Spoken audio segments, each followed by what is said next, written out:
UFC 238 is in the books. Hell of a night of fights. Let's get right into it. Let's get ready to rumble. What's going on, y'all? Welcome back. E Exaggeration Experience. UFC 238 was a banger. A lot of good bouts. A lot of interesting storylines. Want to get into the meatiest of the meatiest. So top three up: Donald Cerrone, Tony Ferguson, Valentina Shevchenko, Jessica Ai, and the main event for the vacant 135-pound strap, Henry Cejudo versus Marlon Moraes of Brazil. Shout out Jeff Nowinski. He was actually holding the belt. He didn't have to fight last night though. He was a late replacement guy. Tony Ferguson, Donald Cerrone. It was the fight that everybody wanted. Action-packed, exciting. Let's talk about hypotheticals for a second. Donald Cerrone doesn't blow a damn water balloon into his eyeball. So what ended up happening, what ended up stopping the bout, going into the third round, is he had taken some damage. His nose was bloody. And he, worst case scenario, he blew it. He tried to clear his nose. He blew his nose, and that oftentimes will put pressure, blood, and fluid into your eyes, both eyes. And for Donald, it was one eye, and he wasn't able to continue. But let's talk about what happened leading up into that point. Round one for me definitely goes to Donald Cerrone.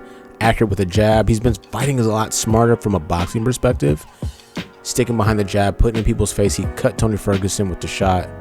And then as the fight unfolds, he starts to mix it up, and as he establishes range, and then start putting damage on his opponent. Tony Ferguson is a different kind of guy. He doesn't shy away. He's not worried about getting touched, and he got stupid ass gas tank. He goes on forever and ever and ever. Second round comes out, and Tony Ferguson's all pressure, front kicks, punches, hooks, just work. My man's working. Ends up putting good damage on Donald Cerrone to the point where Cerrone doesn't, have a lot of answers for what's happening. If you look at punch stats, strikes, significant strikes, those two categories in general, you'll see the output is very similar, within 15 or so of each other. But if you look at strikes landed overall, the percentage goes to Ferguson. He was just far more accurate with the work that he was doing, and then the eventual stoppage that came to be. His motherfucking eye looked like he got hit with a baseball. He was looking like, fuck, man, damn, man, he was looking crazy, and he couldn't continue. So I question. Donald Cerrone was on a dope fight winning streak. He was fighting killers. He was fighting new cats. The Hernandez cat, he shut his mouth. He fought A La Quinta. He's just fighting all these killers back to back to back to back, which I gotta have love for. But hopefully the money was right for this fight, because for him, I would have held out for a strap. I think at that point he had already proven enough. Hold out for that strap, man. But it was a good fight. I know he's a fan favorite, a fighter's fighter. He goes out there every time he puts it on the line. He doesn't worry about silliness and nonsense. But at some point, you want to wear gold around that waist, and I think that should have been a goal of his going to this bout. Moving on, the next bout on the docket. Shout out Valentina Shevchenko, one of my personal favorites. You doing your thing, your crazy ass dance moves against Jessica Ai. Quick, just kind of revisit on Jessica Ai. This close to her getting cut from the UFC. Lost a bunch of bouts in a row. I think she ripped off 3 or 4 fights in a row. Gained a lot of confidence, and earned herself a title shot. The thing that confuses me a little bit with winning a fight is a tremendous thing, but you kind of got to know where you're at. The focus can't be on the result, but how you performed, essentially.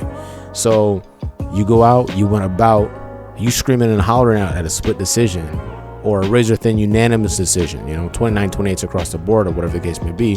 If you're Jessica Ai, yeah, you're winning the bouts, but are you evaluating your performance? For me, I knew that was going to be a big step up in competition for her. Valentina Shevchenko is a killer. Striking aficionado, but well-rounded.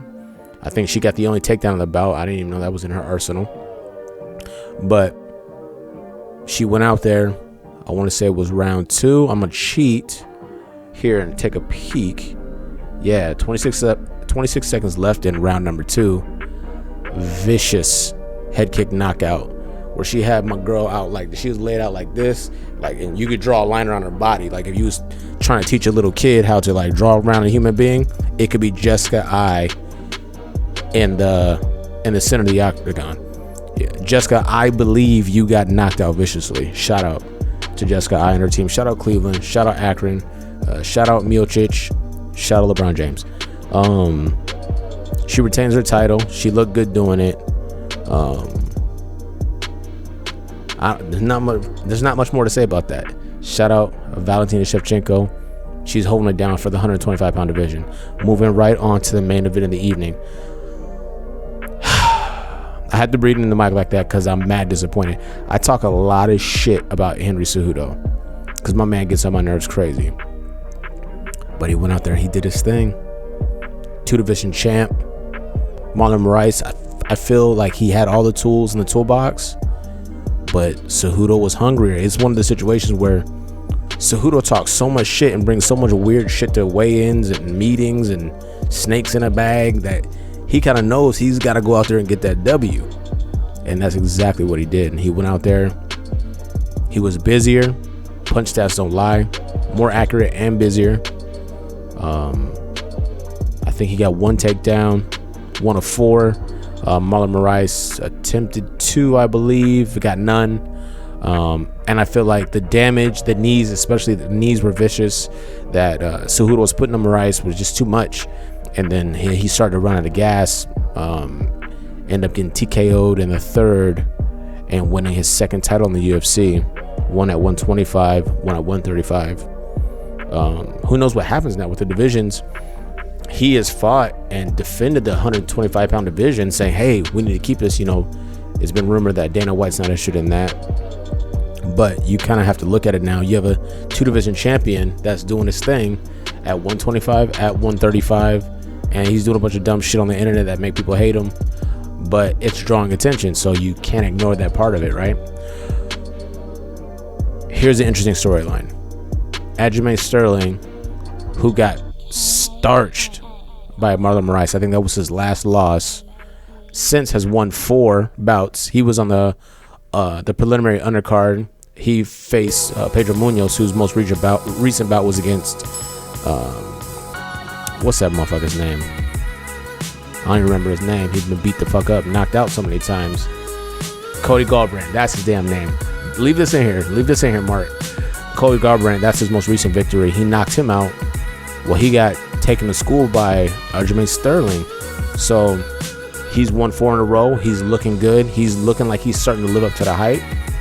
That could be the next bout at 135 for Cejudo. I think it would get more buzz. I think it would be something that people would want to see. I don't know what's next for Cejudo at 125. Cejudo might say, man, I'm not cutting that weight no more. I look good here. I just beat a quality fighter in Moraes at 35. What do I need to cut this weight to 125 for? This is not necessary. And off the top of my head right now, I can't think of a fight at 25, unless we're going to get Demetrius Johnson back, which is not going to happen. I can't think of a fight at that weight at 25 that people are going to be clamoring for to see from Henry Cejudo. So his career might now be at 135. And he's already the double champ, so it's like, it's fine. You can give the belt away. You defended it. You knocked out Juicehead, TJ Dillashaw. Shout out EPO. Shout out to your bands. Shout out Nowitzki. Shout out Crying Behind Shades. Shout out Soul Surgery. So tremendous night of fights. It was exciting. It was a good card. Wish the Cerrone bout didn't go the way that it went, but it did. But that's all we got for now.